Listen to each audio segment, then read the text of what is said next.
What's good? It's your boy Jay, that's me. Let's dive into Impact Wrestling for October the 5th, 2023. An okay show for the most part. We're still building towards Bound for Glory, which is in 2.5 weeks. We've got most of the card figured out. They'll probably add a couple more matches. But Impact desperately needs new talent. That's one major issue that I have with Impact, is they don't have any new talent. Thankfully, Sami Callihan has officially parted ways with Impact. I think they're going to write him off next week anyway. I know PCO's contract is up at the end of the month, which is good. And I know Bully and Devon are going to go back to WWE. So that's good right there as well. All those guys should have just been producers, if we're being honest. If we can get rid of Eddie Edwards and Frankie Kazarian, that'd be great too. Not trying to be mean, but I mean just put them as like producers. Same thing with Rhino, same thing with Tommy Dreamer. The list goes on and on and on. Impact just desperately needs fresh blood when it comes to talent. They haven't had any new talent since Trinity came in. It's time for them to bring in some new, fresh talent.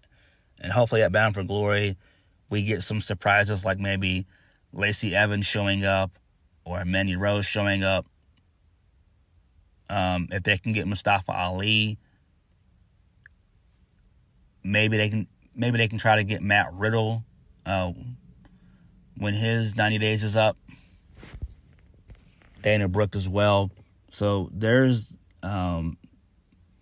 talent out there, free agents out there that Impact can get when their 90 days are up.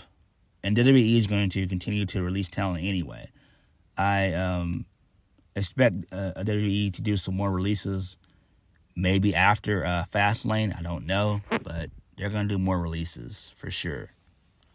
But Impact desperately needs fresh blood, fresh talent, like nobody's business. It would make the promotion so much better, because right now the promotion looks like shit. It's because they continue to push the same old people who can't draw, who aren't interesting, who are boring, and who are just way past their prime. But let's go ahead and get into the review. Enough of my ranting. My ranting is justified, though. I want Impact to be a serious wrestling promotion.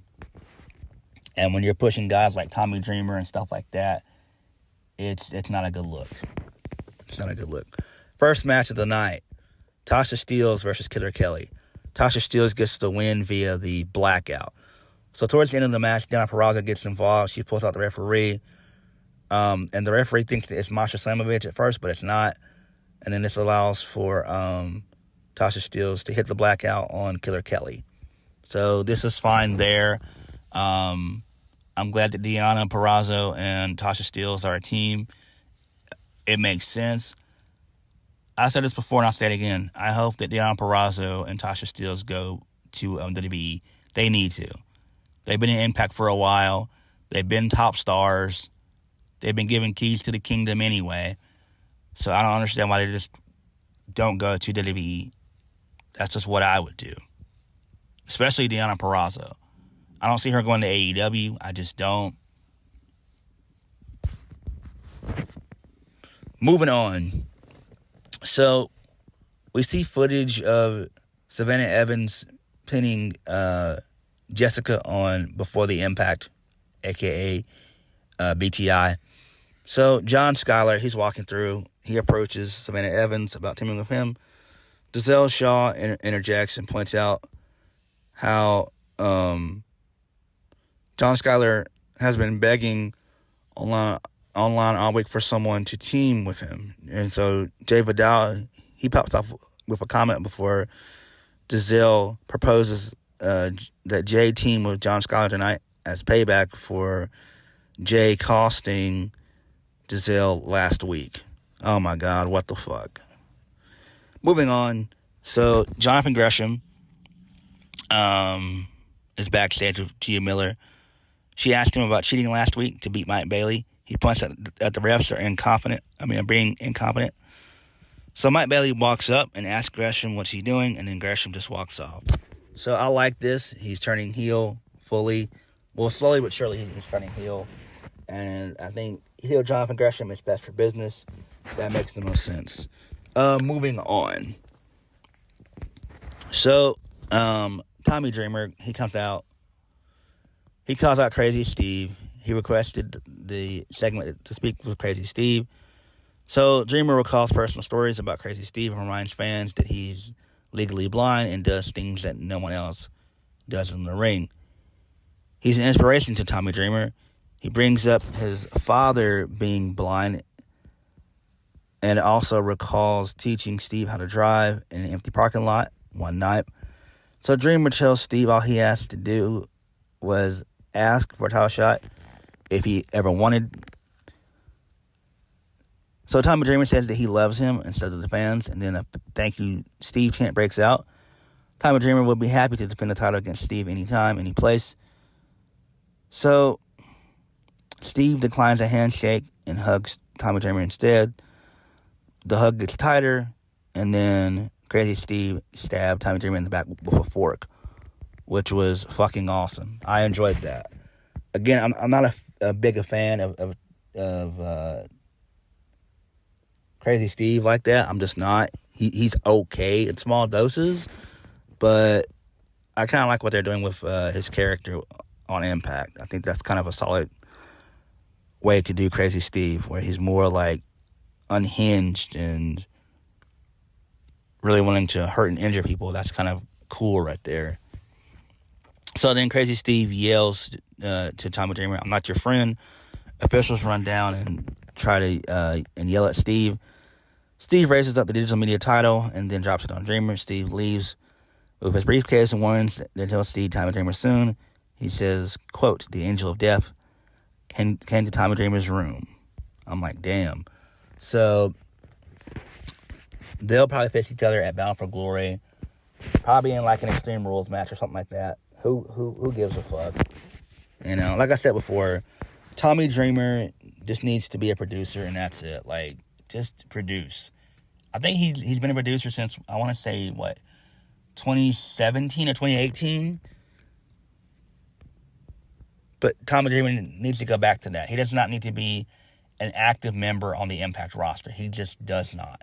The same can be said for Frankie Kazarian and Eddie Edwards. Put those guys as producers, please. Scott D'Amore, please make these guys producers. They're ruining your product. They're ruining it. Next, more intergender bullshit. So this was a 10-person tag, which had Eric Young, Jordan Grace, Jake Something, Dirty Dango, and Champagne Singh versus Bully Ray, Jody Threat, Kylan King, Shira, and Brian Myers. Oh my God. So,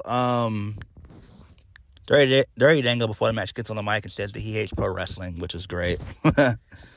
So basically, Jake Something gets the win. And then before that happens, everyone started to brawl and turn on their partners for whatever reason. It's just dumb shit. And then Jake Something hits the Void on Shira for the 1, 2, 3. Who gives a shit? And then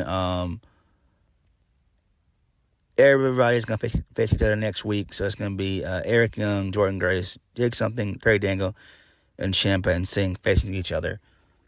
The winner will be number 20 in the Call Your Shot Gauntlet, and the loser will be number 1.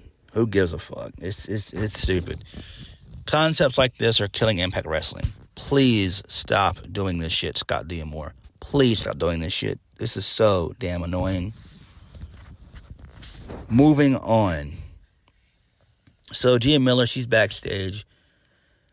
She interviews Josh Alexander ahead of facing Kong tonight. So Alex Shelley interrupts and notes that the champion's mentality can get Josh in a lot of trouble. Alex Shelley says that he'll be on commentary and could be Josh's insurance policy only for one night. Okay, cool. Moving on. G Miller talks to Trinity about their upcoming match. Trinity says that she saw the side my bad. Trinity says she saw the side eye, but Mickey never lost the title, so of course she wants it back. Trinity calls Mickey a true friend and will be proud to face her. Make no mistake about it, Trinity plans to retain. Okay, cool. Again, I don't understand why Mickey James was not there so they can continue to build the match. But it is babyface versus babyface. And that leads me to think that maybe Mickey might be turning heel, maybe. I don't know. But I don't get why promoters are doing babyface versus babyface and heel versus heel. It just makes no fucking sense at all. Unless someone's going to work heel or face in the match, it just doesn't make any sense. It doesn't. But I do see Trinity beating Mickey James, going over Mickey James, and then that's when Mickey turns heel, maybe after the match, and then they begin their feud, which will probably take place at Hard to Kill, and probably, hopefully, end at like maybe Rebellion next year. Next, moving on, Fans Revenge strap match, which is ABC, the Ace and Bacon Connection, versus John Skyler and Jay Vidal. So, ABC gets the win. Who gives a damn? The fans beat the shit out of John Skyler and Jay Vidal, which was kind of funny, but again, who cares? Next, we see a vignette of Eddie Edwards and Frankie Kazarian. Who gives a fuck? Worthless shit. Again, those guys need to be backstage producers. Next, Moose versus Brian Myers. Moose wins via the spear. Post-match, Steve Maclin, he interrupts the celebration. Steve Maclin says that the briefcase for the world title shot is his because he's the one who actually pulled the case down. So, but Rhino got the title shot out of his hands. Maclin orders Moose to give him the case. Moose knows Maclin's crazy, but he knows he's not dumb. Maclin says Bully didn't set this up because he's gone soft. Moose looks concerned. Maclin says he's not scared of PCO because he actually beat him. Maclin asks for the case again. And then PCO comes out and takes out Moose and Myers. And he also tries to take out Steve Maclin, but Maclin retreats, and then he gets a gore by Rhino up on the ramp. I'm just like, what the fuck is going on? Thankfully, PCO will be gone by the end of the month. So that's a good sign there. Moving on. So, Santino Marella, he's backstage. He walks up on the Rascals. Spray painting the tag titles. He gets pissed about that. So ABC, they enter, and they lay out a challenge for their title shot at Bound for Glory. And then Sami Callihan and Rich Swann, they interrupt, and Sami calls bullcrap. Santino books a match between the Rascals and versus Sami Callihan and Rich Swann next week. The winners will face ABC at Bound for Glory. Okay, that's fine there. So I'm pretty sure that Sammy's going to get written off next week. More than likely. Which would be great. Moving on. So Chris Sabin, he sends a message to Kenta ahead of Bound for Glory. Who gives a fuck? Main event, Josh Alexander versus Khan. Josh Alexander wins via the C4 spike. Alex Shelley was out there on commentary.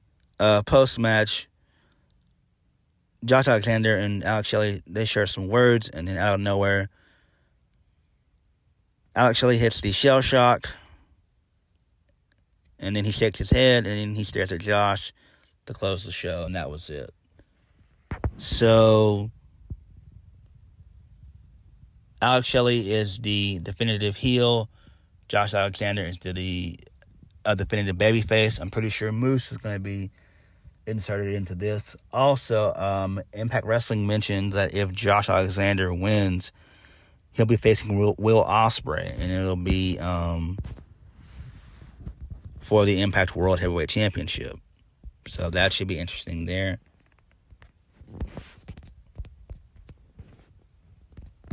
But overall, Impact was okay. It could have been better. Again, Impact needs fresh blood.